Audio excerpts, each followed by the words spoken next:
Imagina que un día, así, de la nada, abres el periódico y lees tu propio obituario. Pero lo que lees te hiela la sangre. No habla de tus logros ni de tus sueños. El mundo te ha puesto una etiqueta terrible: el mercader de la muerte. Esto no es una película de ficción. Le pasó a Alfred Nobel, el hombre que inventó la dinamita.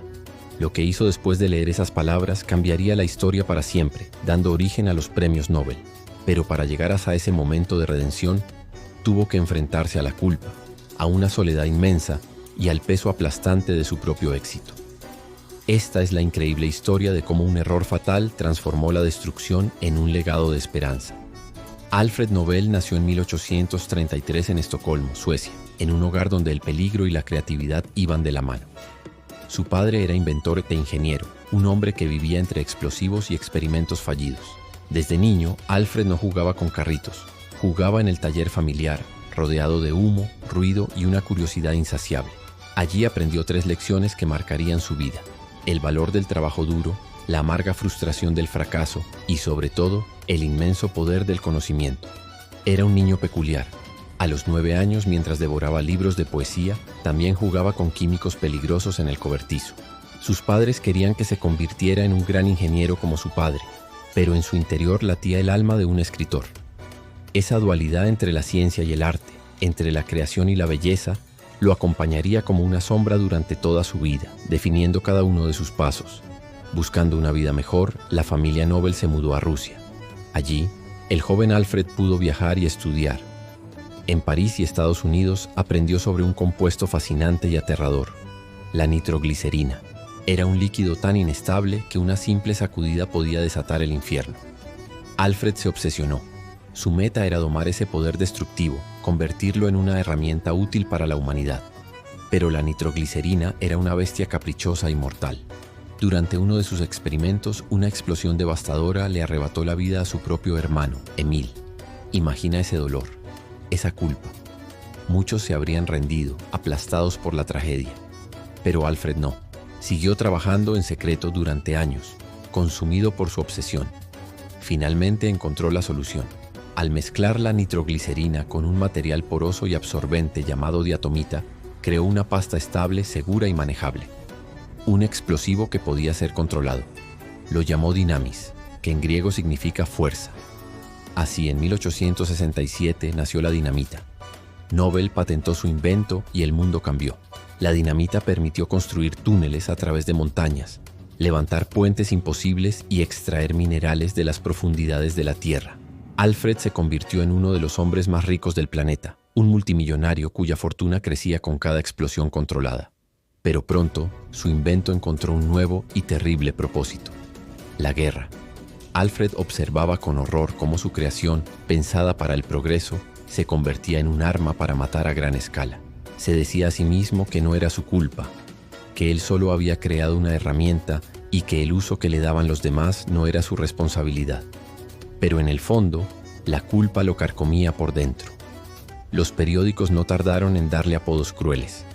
Lo llamaban el fabricante de la muerte, el millonario de la destrucción. Su fortuna crecía de forma exponencial, pero también lo hacía su soledad. Era un hombre sin esposa ni hijos, rodeado únicamente de sus laboratorios, sus libros y sus fantasmas. En su lujosa casa en París empezó a cuestionarse su legado. Cuando muriera, ¿qué dejaría al mundo? ¿Un recuerdo de destrucción o una huella de progreso? Y entonces, en 1888, ocurrió algo que lo cambió todo. Su hermano Ludwig murió en Cannes, Francia. Pero varios periódicos cometieron un error garrafal. Confundieron a los hermanos y publicaron en grandes titulares: «Ha muerto Alfred Nobel, el mercader de la muerte». Alfred, vivo y conmocionado, leyó su propio obituario, y lo que vio fue un espejo despiadado de su vida. El artículo no mencionaba su amor por la poesía, ni sus más de 350 patentes que impulsaron la industria. Solo hablaba del dolor, la muerte y la destrucción que su invento había causado. En ese instante entendió con una claridad aterradora cómo sería recordado, y ese día, en la soledad de su mansión, tomó la decisión más importante de su vida: cambiar su destino.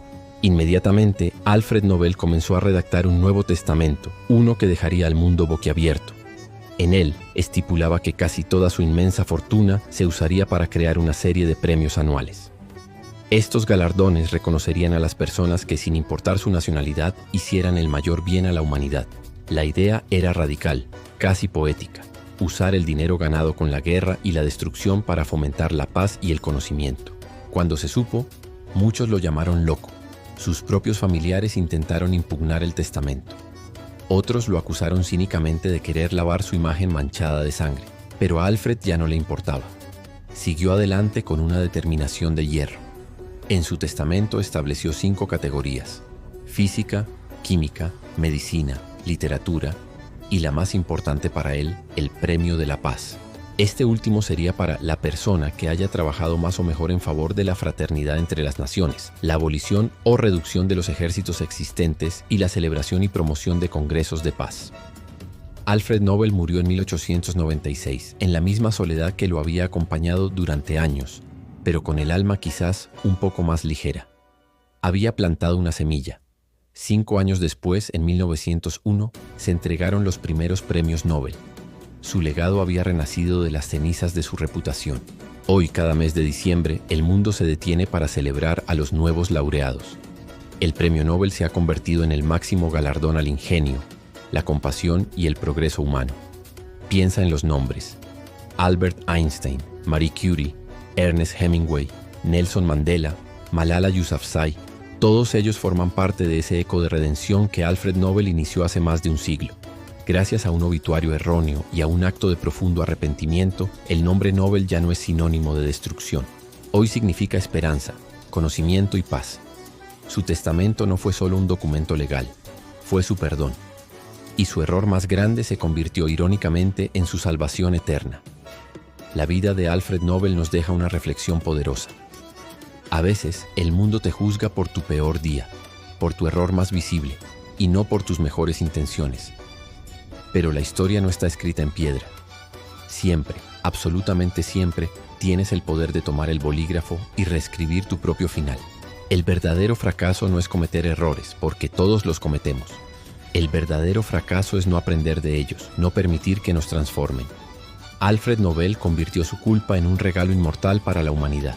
Y ahora te pregunto a ti: si tuvieras una segunda oportunidad, ¿qué harías con ella?